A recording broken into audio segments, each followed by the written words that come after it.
So I was sitting in the isolation booth waiting to do a take of another song, and I just started playing this chord. Written by Dave Grohl, Everlong was released on the Foo Fighters' 1997 album, The Color and the Shape. Everlong was track number 11 on the album and was one of the 3 singles to be released from The Color and the Shape. It was the winter of 1996 and the Foo Fighters were in the studio recording their second album.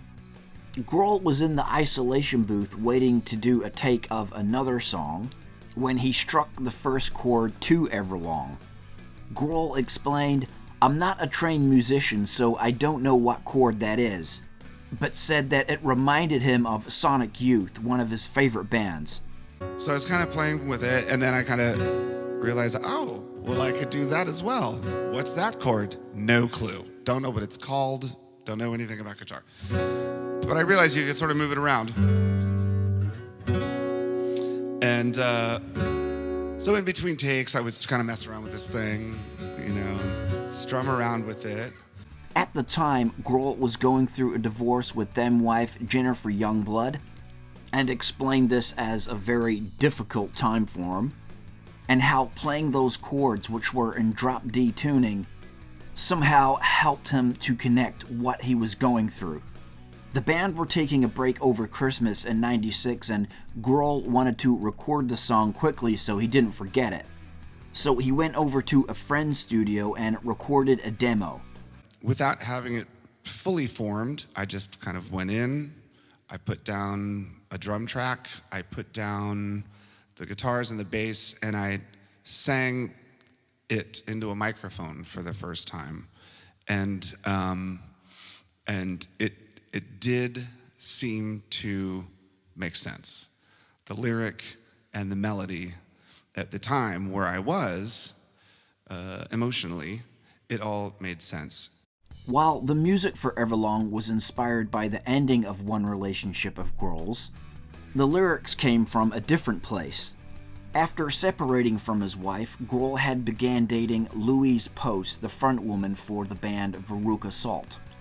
Inspired by his newfound love, Grohl wrote the lyrics for Everlong. In a 2006 interview, he said, "That song's about a girl that I'd fallen in love with, and it was basically about being connected to someone so much that not only do you love them physically and spiritually, but when you sing along with them, you harmonize perfectly." Grohl then took that demo to the members of Sonic Youth, thinking jokingly that maybe he had ripped off one of their songs somehow. He played them the demo and they said to Grohl, "Why is this just a demo? It should be on the album." The band then went in, re-recorded the song, and that is the track that you get on The Color and the Shape. Taylor Hawkins said of the song, "The funny thing about Everlong is, people consider that to be our biggest hit. But at the time, it wasn't really that big of a hit. It took years to build up the steam that has now become the great Everlong." And to add to that, incidentally, Everlong would actually be the final song that Taylor Hawkins would ever play live in March of 2022 before he tragically passed away. Now, we do get that break-off part where the song quietens down after that second chorus, and you can hear Dave Grohl saying something very softly in a distorted voice. It is very hard to pick up exactly what he says there, but here is the story behind that. So there isn't just one vocal layer going on here. Apparently there's at least like 3 vocal layers, so that's what makes it so hard to pick up what he's saying. There's like 3 different things being said at once, overdubbed one over the other. This, it seems, is the main part that you can hear on the song. A bit random, I know, but for this particular track, it was a story about a studio technician's father. So that was for one of the tracks. The second overlapping track was Grohl reading out just a technical manual of some sort. That's what that was. And the third part on it was a love letter. Louise Post, lead singer for Veruca Salt, confirmed that it was Dave reading a love letter which was written to her. So basically you have those 3 things all being spoken at pretty much the same time, and that's what it is. So, kind of random. And that's indeed what makes it quite hard to decipher exactly what Grohl was saying. After the initial recording sessions at Bear Creek Studios in late '96 hadn't gone all that well, the band relocated to Hollywood Grandmasters Recorders in early '97 minus drummer William Goldsmith to continue the recording of The Color and the Shape, and this is where Everlong was recorded. With Goldsmith having left the band, it was Grohl who played the drums on Everlong for the album. Grohl would practically drum on the entire album, barring a couple of small parts. The song is structured with verse 1, then verse 2. Then you go into a pre-chorus and then the chorus.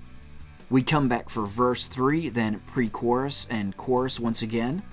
We then have that vocal break, which we mentioned before, with those distorted vocals. The pre-chorus once again, then ending with the chorus. As stated before, the lyrics were written about Grohl's newfound love with Louise Post, with the song opening up with, "Hello, I've waited here for you, Everlong." And in these opening lines of the song is the only time that the song's title, Everlong, is mentioned. The song continues into the third verse. "Breathe out so I can breathe you in, hold you in. And now I know you've always been out of your head, out of my head I sang." And then into the blasting and powerful chorus that we all know so well.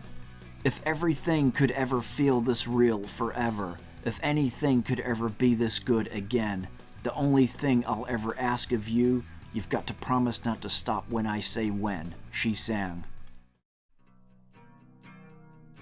So Everlong, one of the 3 singles released from The Color and the Shape, the second single actually released after the big hit Monkey Wrench. A very cool music video to go along with the song too, features the late Taylor Hawkins. Of course, he did not actually drum on the track, Grohl did, but it's still cool that he was in there. Very comical and funny, typical Foo Fighters music video. They did make a heck of a lot of good music videos, right? But the song now does go down as the Foo Fighters' most well-known song, their biggest hit. As Taylor Hawkins said there himself, it maybe wasn't like the instant hit for the Foo Fighters, but certainly over time it has become a huge song for the band. Massive song that everybody sings along to at their concerts. A very powerful song for the Foo Fighters that contains a lot of meaning for Dave Grohl. A lot went into this one. It's the Foo Fighters, Everlong.